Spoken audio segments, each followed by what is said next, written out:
Hey everybody, Ron Burke, Editor-in-Chief for GamingTrend.com. Today we're going to check out a product from a company called Saramonic. Saramonic makes a product called Blink Me. If that means absolutely nothing to you, then we're on the same page about the name. Jokes aside, it's a wireless microphone system.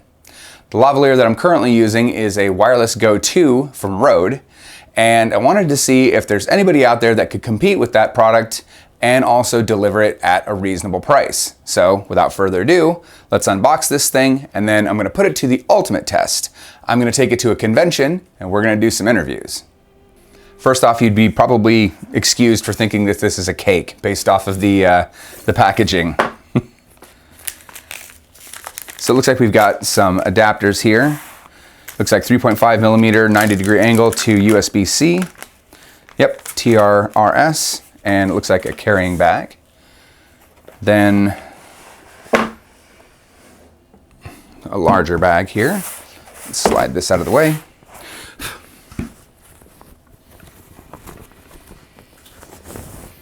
Oh, well, already I'm impressed. Little miniature Pelican case, complete with gas release valve, so this can stay airtight and keep the dust out.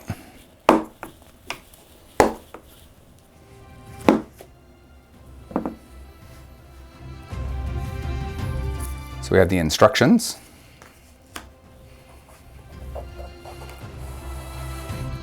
A box. One of the adapters. A second one. And what I'm going to describe is kind of the head unit. Mounting solutions and connectivity options. Little mini dead cat. Whatever this is, it doesn't want to come out of the box. We'll get back to those in just a moment. Second dead cat. And a second connector cable. I went ahead and pulled out the microphone so you can see. One of the things that I don't enjoy about the Wireless Go 2 is that you end up using a microphone with it, and you inevitably have to clip that somewhere. So you clip it on somebody's shirt, it's going to ruin their shirt. You get this pulling on there, inevitably this is going to pull in your pocket, and I should mention, this is just an external battery pack, so I don't run this out of battery. They're not that bad on battery, but out of an abundance of caution, backup battery power. Anyway, there is a microphone in this device here, but either you're clipping this on your neck with the clip that's on the back, or you're clipping a wireless microphone on the back. Either way, you're definitely clipping something to your body, and this can mess up any cotton shirt. When I pull this off, sorry for the noise.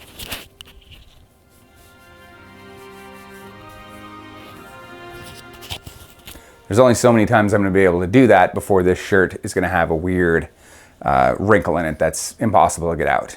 So that's one of the problems that I've had. The other one is that there's nothing on this device. So there is a small screen on the front of the Wireless Go 2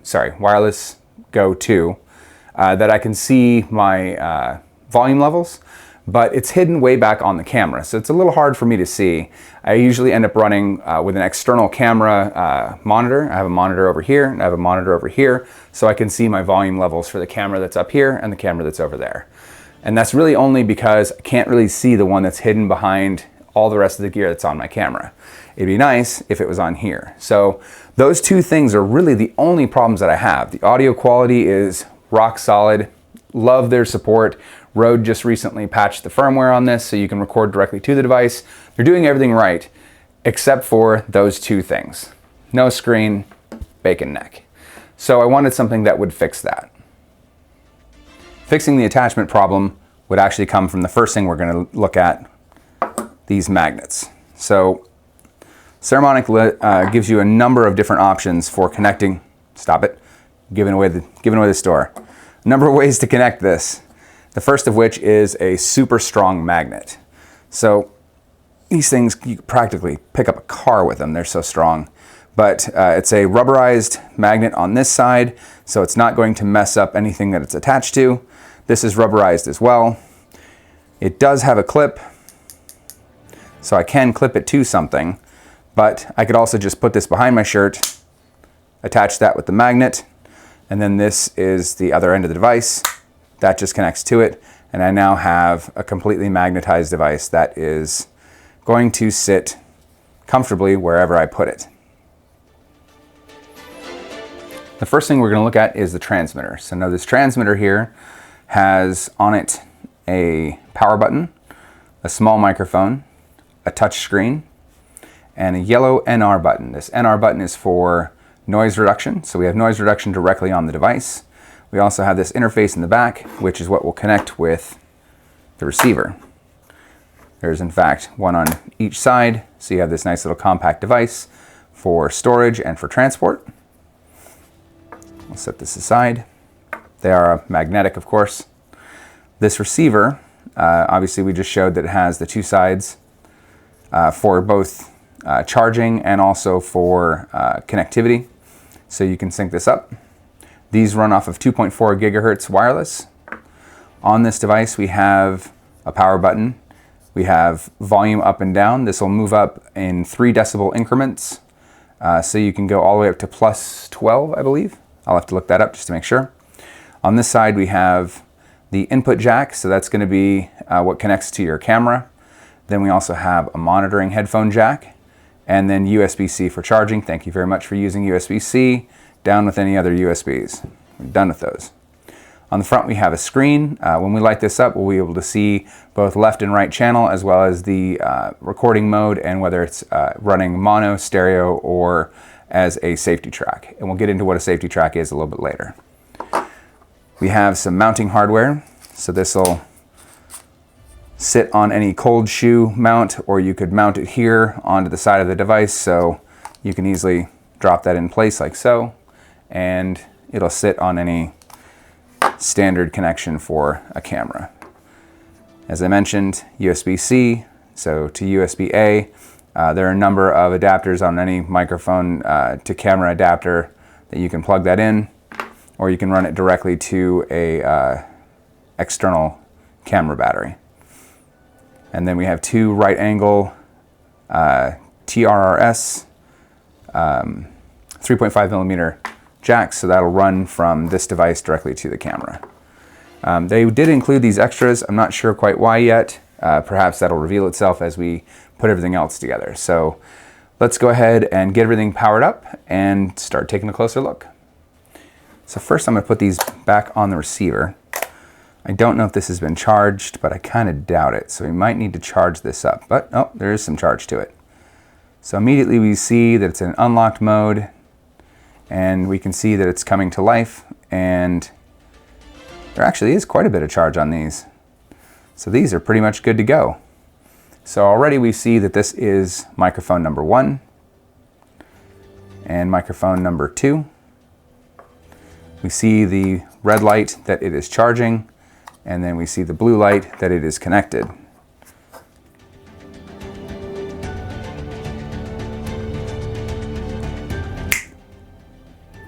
We can see the volume level directly on the device, as well as signal strength and power. And that it is in unlocked mode. I'm not sure what that is yet, but we'll get to that. Over here, we can see the same thing. So obviously we're probably picking this up just by standing here, but you can see the volume levels, as well as we are in, let's see, M is for mono. So that M in the middle is for mono.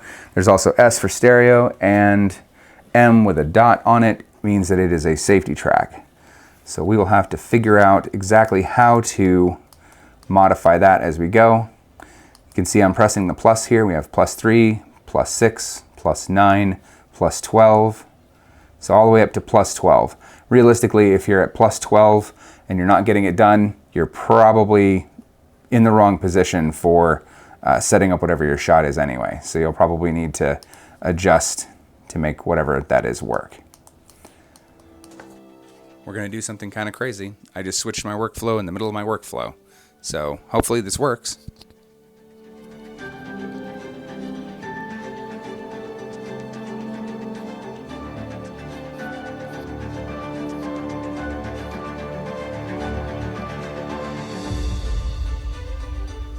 Testing.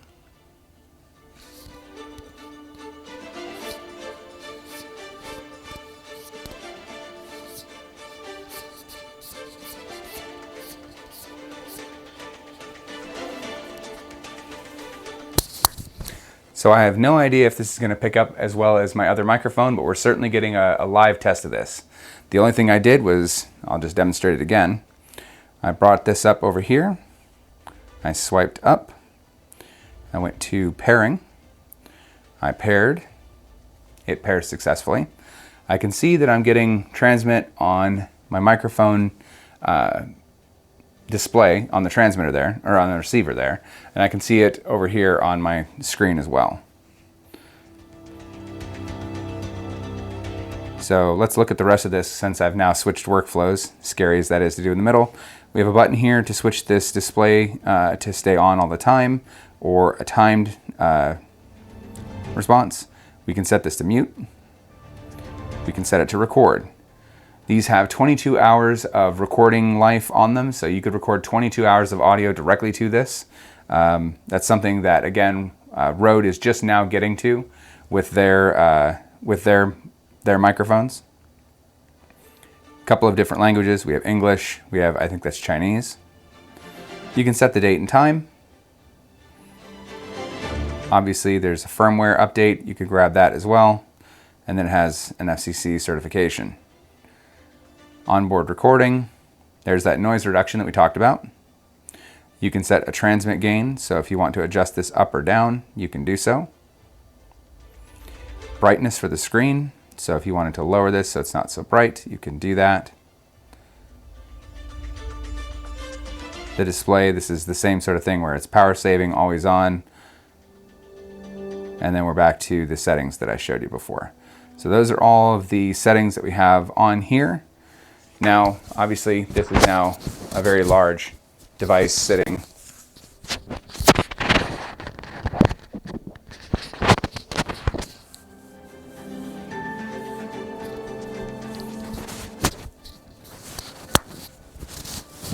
Sitting at my neck, and so if you want that on your neck and you want it right in your broadcast, you can certainly do that.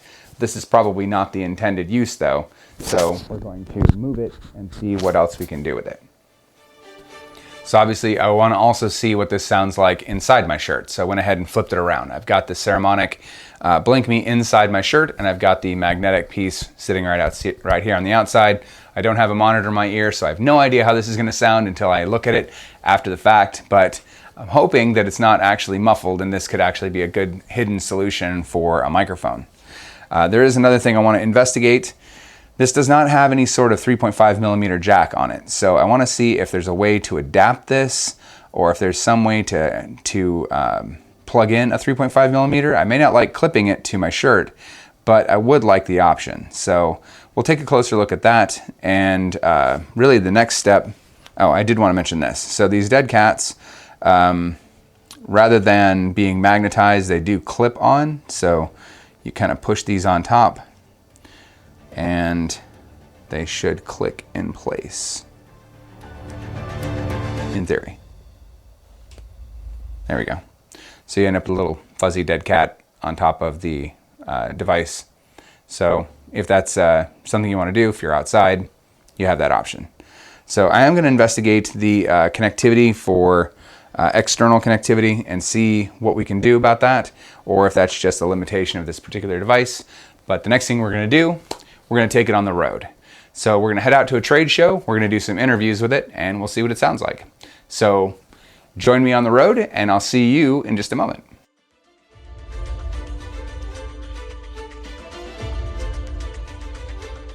Welcome back. So our plan to take the Saramonic Blink Me devices to a road show and do some testing in a real live environment kind of went sideways. We ran into an issue where there was a high frequency transmitter somewhere in the area, and it just completely destroyed any and all transmissions in the area. So our footage was just trash.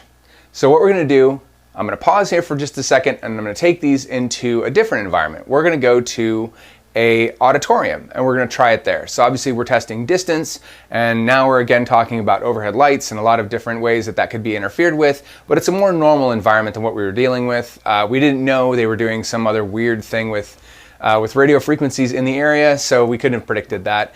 It's certainly not the normal behavior that you're going to see out in the field, so we're going to try and give it a more honest test. So join me in the middle of an auditorium while we try this again. Apologies for that. All right, we're here at Platinum Music Complex in North Richland Hills. As you can see, I'm in a giant auditorium and Laura is behind the camera. Hi there. And we are obviously a pretty good distance away. We've got a lot of echo in this room, so it'll be interesting to see what this does to ambient noise. But there you go. Now we've got a live example of what this would be used for. This could be used in an environment like this where you've got a lot of movement inside the space. And you might also have a person behind the camera who might also be asking you questions. For a quick change of pace, this is one of the practice rooms for the band Rush of Red. And you can see it's a small space for the band to be able to get together and jam, as well as a bit of ambient lighting while the keyboards work. It really is that easy to use this device. We took the Saramonic Blink Me's all over the country and we put it into a number of challenging situations. That concert hall, I fully expected that I'd have spent a ton of time in post-production removing any of that echo or additional noise in that room. The active noise cancellation on this device, though, completely removed all of that. No additional work required, as you could hear for yourself. Now, the room that we were in for Gamma, well, I found out why we lost that audio footage. It turns out that that room, despite being completely empty, is right next to their commercial kitchen. On this side of the wall, nothing but a huge bank of microwaves. Now that completely eradicates that 2.4 gigahertz range that these operate in. No transmitter for no amount of money would have worked in that space. It's probably not a scenario I'm going to run into twice in my life, but it just sucks that it happened once. One of the best things about this device is this mounting system. Being able to quickly throw it on, it's a matter of grabbing a magnet. These things are very strong, and connecting it to the back of the device. There's also this clip. It does have four pretty gnarly looking teeth in there, and you throw the device on the back of this and you can clip it onto like a jacket. This is the cold shoe, and you can throw it onto a camera or a tripod that has a cold shoe mount, and the device jumps on top of that, or you can put the receiver on top of that as well. So that's really where this device lives. It's meant for run and gun. Well, it looks like I went ahead and put the iPhone one away, but it comes with a Thunderbolt adapter and a USB-C adapter for Android. And that's where this thing probably lives the best. It's for when you have that opportunity to get that interview and you're standing in front of the person and you don't have time to set up the camera, you can grab this, you can record directly to the device without a camera. Or if you do have your camera ready and it's easy to just plug it in, you can do that, be shooting, and have that audio, and you're done in a matter of seconds. There's really only one thing that we didn't like about this device. It's missing one more port. It's missing that additional 3.5 millimeter jack.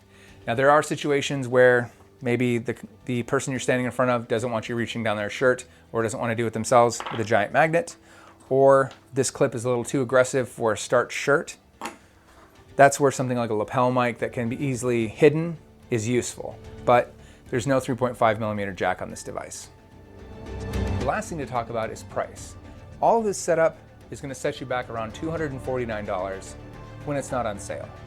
I own a set of Hollylands and I own a set of Rode microphones, and in both cases, neither of them came with a carrying case or a charger. So that's additional cost that I had to factor into those purchases. Here, everything I need to run and gun and go is in this box. So that makes it a pretty great value.